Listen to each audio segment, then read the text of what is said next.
হ্যাঁ বিষ আছে। বিষ? কি হলো, কথা বলছেন না কেন? হ্যাঁ আছে। হ্যাঁ ভাই, ওই বিষটা দেন, যেটা খেলে কম কষ্টে মারা যায়, ওইটাই দেন। হ্যাঁ হ্যাঁ, এটাই। কত হলো? 100 টাকা। চলো। হ্যাঁ চল।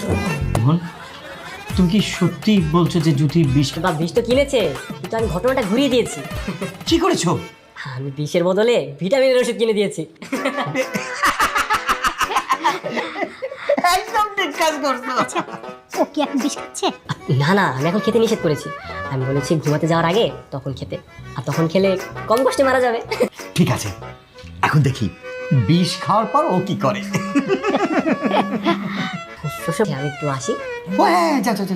বাবা, কি রে মা, কিছু বলবি? বাবা আমি আজকে রাত্রে বিষ খাবো। ও বিষ খাবি না? খা, কোনো সমস্যা নেই।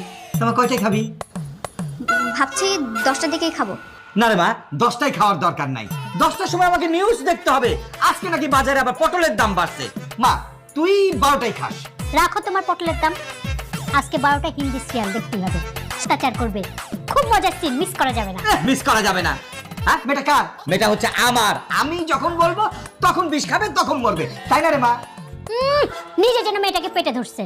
এই তুই বলতো, তুই তোর বাবার কথা শুনবি নাকি তুই আমার কথা শুনবি? তোমরা সব কি শুরু করেছো? হ্যাঁ, তোমাদের মেয়ে বিষ খেয়ে মরে যাবে সেদিকে তোমাদের কোনো খেয়াল নেই। তোমরা আছো তোমাদের ঝগড়া নিয়ে। আচ্ছা তোর জীবন, তুই যদি তোর জীবনটা নাই রাখতে চাস তাহলে আমাদের কি করার আছে বল? হ্যাঁ সেটাই। আমার কি অবস্থা হবে? তুই মরে যাওয়ার পর 40 করতে হবে, কত আত্মীয় স্বজন দাওয়াত দিতে হবে, কত ঝামেলা বল। আরে না না, সুইসাইড মৃত্যুর 40 কেউ খেতে আসে না। আর ফ্রি ফ্রি মানুষ খাওয়া কি লাভ বলো? তার থেকে এক কাজ করি আমরা, ওই টাকা দিয়ে না আমরা দুজন কক্সবাজার থেকে ঘুরে আসি, কি বলো? কি বলো, কক্সবাজার যাবো আমি? খুব ভালো বুদ্ধি। তোমার হাতে পানি কেন? না, যদি বিষ যায় তখন তো তোমার কষ্ট হবে, তাই নিয়ে আসলাম। আচ্ছা, এই বিষ খাওয়ার সাথে সাথে কি আমি মারা যাবো? না না, সাথে সাথে মরবে না, এই ঘন্টাখানিক পরে যখন তুমি ঘুমিয়ে যাবে, ঘুমের মধ্যে মারা যাবে। ঠিক আছে, তাহলে আমি এখনই খেয়ে নিচ্ছি। এই, না না, তুমি খেও না, তুমি আরেকবার ভেবে দেখো। এত সুন্দর দুনিয়া ছেড়ে তুমি চলে যাবে, তুমি আরেকবার ভেবে দেখো, তুমি খেও না। দেখেছো, তুমি অজানা অচেনা একটা লোক হয়ে আমাকে কতটা ভালোবাসো, আর এদিকে আমার বাবা মা দেখলে তো সে তাদের কোনো মাথা ব্যথাই নেই। আসলে আজকালকার সবার মনে পাথর হয়ে গেছে, সবাই স্বার্থপর হয়ে গেছে এখন। যে বাবা মা আমাকে ভালোবাসে না, যে বয়ফ্রেন্ড আমাকে ভালোবাসে না, সেই জীবন রেখে আমার কোনো লাভ নেই। আমি এক্ষুনি মরে যাব। এই, এই কি আপনি খেয়ে নিলেন? এই যা, আমি সত্যি খেয়ে নিলাম। এখন আমার কি হবে? আমি কি সত্যি সত্যি মরে যাব? আরে কি করলে তুমি এটা? তুমি কাঁদছো কেন? আমার তো অনেক কষ্ট হচ্ছে এখন। কেন? কারণ কারণ আমি তোমাকে অনেক ভালোবাসি। এই একদিনেই তুমি আমাকে ভালোবেসে ফেলেছো, তাই না? আমি তোমাকে ভালোবাসি, আর আমার ভালোবাসার মানুষ কালকে পৃথিবী ছেড়ে চলে যাবে, তাহলে আমি পৃথিবী থেকে কি করবো? আমি মরে যেতে চাই। দাও, আমি বিষ খাবো, দাও।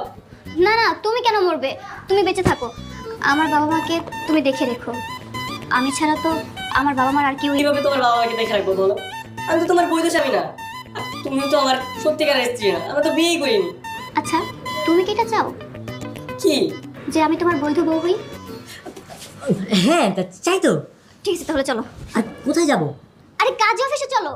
আমি মরার আগে তোমার ইচ্ছাটা পূরণ করে যেতে চাই। আচ্ছা ঠিক আছে বাবা, তার আগে বলো, বউ সাজার জন্য তোমার কোনো ভালো শাড়ি আছে? হ্যাঁ আছে তো, কেন? তাহলে তুমি একটা কাজ করো, শুভ সাজো, আর আমি একটা পাঞ্জাবি পরে আসি। ঠিক আছে, তাহলে তুমি যাও, রেডি হয়ে নিচ্ছি। আচ্ছা ঠিক আছে, আমি রেডি হচ্ছি। এই চাচা, আপনি কি কোনো সময় বুঝেন না? আপনাকে সেই কখন থেকে আমি বলছি বিয়েটা তাড়াতাড়ি পড়ান, তাড়াতাড়ি পড়ান, আপনি কোনো তাড়াই দেখাচ্ছেন না। পুলিশে তাড়া করছে নাকি? না কোনো ঝামেলা আছে? না চাচা, পুলিশও তাড়া করেনি, কোনো ঝামেলাও নেই। আমাদের অন্য এক কাহিনী রয়েছে। আপনি তাড়াতাড়ি বিয়ের কাজটা শেষ করুন। সাক্ষী কই? মা বাবা কই? আমার বাপের জন্য এত রাতে বিয়ে পড়ায় নাই। করাননি তো কি হয়েছে, এখন করাবেন। আপনি তাড়াতাড়ি বিয়ের কাজটা শুরু করুন। না কোনো ঝামেলা আছে নাকি? দুই পরিবারের মধ্যে কোনো জ্ঞান বা অন্য কোনো ঝামেলা? আরে চাচা, কোনো সমস্যা নেই, আপনি বিয়েটা পড়ান তো তাড়াতাড়ি। না অনেক সময় হয় না যে মায়ের পক্ষ রাজি না, তারপর এসে কাজী অফিস ভাঙচুর করছে। আপনাকে তো বললাম কোনো জ্ঞান মানে কিচ্ছু হয় না, আপনি নিশ্চিন্তে বিয়েটা পড়ান।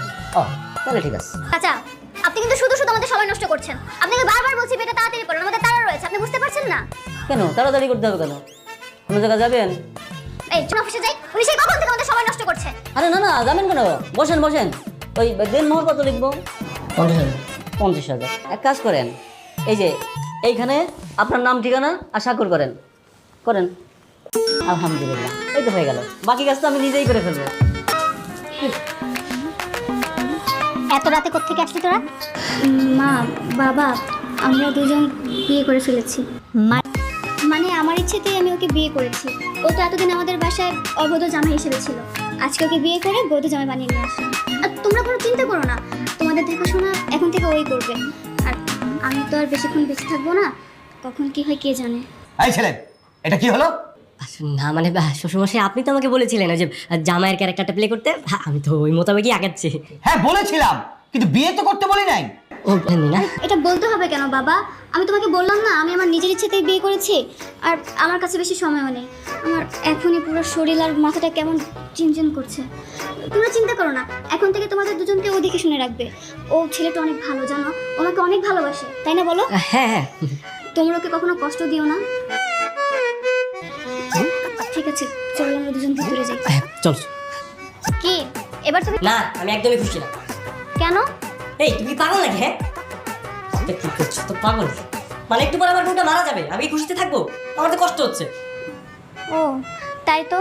জানো, আমি যদি আগে থেকে জানতাম যে তুমি আমাকে ভালোবাসো আর তোমার সাথে যদি পরিচয় আমার আগে থেকে থাকতো না, তাহলে আজকে হয়তো আমি বিষটা খেতাম না। কি কি বলছো তুমি? সত্যি? কিন্তু কি আর করার বলো, আমি তো বিষটা খেয়ে একটু পরে তো আমার শরীর পুরো নিস্তেজ হয়ে যাবে। আমার তো এখনই মাথাটা কেমন চক্কর মারছে। আচ্ছা তো ঠিক আছে, সমস্যা নাই, তুমি শুয়ে পড়ো, ঘুমাও ঘুমাও। ঠিক আছে। আল্লাহ, আল্লাহ গো, তোমার কাছে প্রার্থনা করছি আল্লাহ, আমার বোন পেটের বিষটা যে কাজ না করে আল্লাহ, আল্লাহ ওকে সুস্থ করে দাও আল্লাহ, ওকে তুমি জীবন দাও আল্লাহ, তুমি তাড়াতাড়ি সুস্থ করে দাও আল্লাহ, তুমি সুস্থ করে দাও আল্লাহ, তোমার কাছে কিছু চাই না গো আল্লাহ, এই যে আল্লাহ, আল্লাহ এই বিষের বিষক্রিয়াটা তুমি নষ্ট করে দাও গো আল্লাহ, আল্লাহ আমার এত সুন্দর বউ আল্লাহ, আমার একটা মাত্র বউ আল্লাহ, তুমি আরো সুস্থ করে দাও আল্লাহ, আমি আর কিচ্ছু চাই না তোমার কাছে আল্লাহ, কিচ্ছু চাই না আল্লাহ গো, আল্লাহ তুমি আমার বউরে সুস্থ করে দাও আল্লাহ। ওমা, তুমি তো সুস্থ হয়ে গেছো, তো বিষ খেতে তুমি মরো নাই? সত্যি তো, আমি হ্যাঁ দেখেছো তোমার কিচ্ছু হয় নাই, আল্লাহ আমার কথা শুনেছে, তোমাকে সুস্থ বানিয়ে দিয়েছে, বিষের বিষক্রিয়াতে নষ্ট করে দিয়েছে। তাই তো দেখছি। আর হ্যাঁ তাই তো দেখছি, তুমি তো এখন একদম সুস্থ হয়ে গেছো। যাক, জানো, রাত্রে আমি তোমাকে থেকে খুব কষ্ট পেয়েছিলাম। আমিও খুব করে চেয়েছি বিষটা যেন কোনো কাজেই না লাগে, আমি যেন মরে না যাই।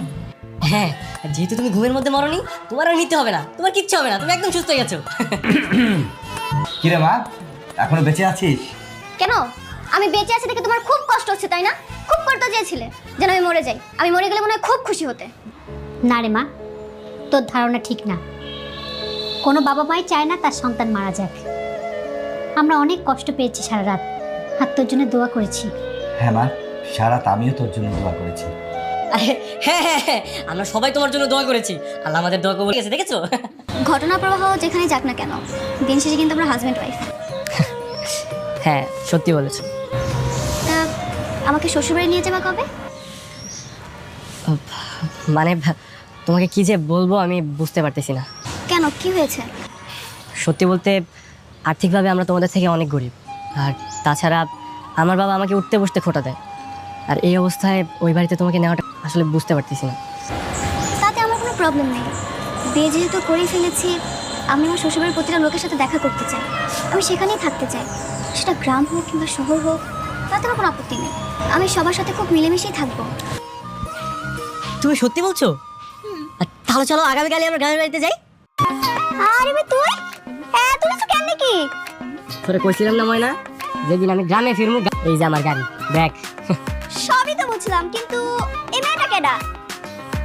এটা এটা হইতেছে কি তোর ভাবি। কি করছ ভাইয়া? তুই বিয়া করছস? আরে তো সুন্দর বউ, মাশাআল্লাহ। আব্বা, আব্বা কই তুমি? দেখো তোমার পোলা আইছে।